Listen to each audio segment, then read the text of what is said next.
കോഴിക്കോട് കോൺഗ്രസ് നടത്തിയ ഹർത്താൽ ജനജീവിതത്തെ ദുരിതത്തിലാക്കി. സ്വകാര്യ ബസ്സുകളും KSRTC ബസ്സുകളും സമരാനുകൂലികൾ തടഞ്ഞത് സംഘർഷത്തിനിടയാക്കി. അതേസമയം ചേവായൂർ തെരഞ്ഞെടുപ്പ് റദ്ദാക്കണമെന്നാവശ്യപ്പെട്ട് കോടതിയെ സമീപിക്കാനാണ് കോൺഗ്രസിന്റെ നീക്കം.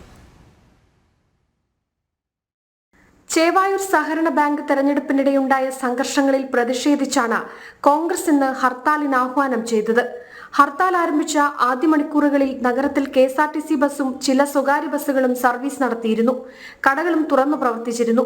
എന്നാൽ 10 മണിയോടെ നഗരത്തിലെത്തിയ കോൺഗ്രസ് പ്രവർത്തകർ സർവീസ് നടത്തുകയായിരുന്ന KSRTC ബസ് തടയുകയും യാത്രക്കാരോട് ബസ്സിൽ നിന്നിറങ്ങാൻ ആവശ്യപ്പെടുകയും ചെയ്തു.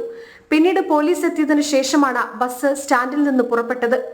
കോൺഗ്രസും CPM അനുകൂല കോൺഗ്രസ് വിമതരും തമ്മിലുള്ള പ്രശ്നത്തിന്റെ പേരിൽ ഞങ്ങളെ എന്തിനു ദ്രോഹിക്കുന്നു എന്നായിരുന്നു ജനങ്ങളുടെ പ്രതികരണം.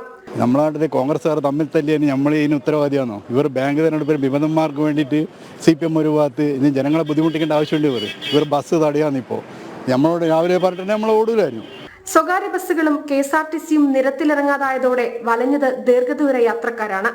ജനം, കോഴിക്കോട്.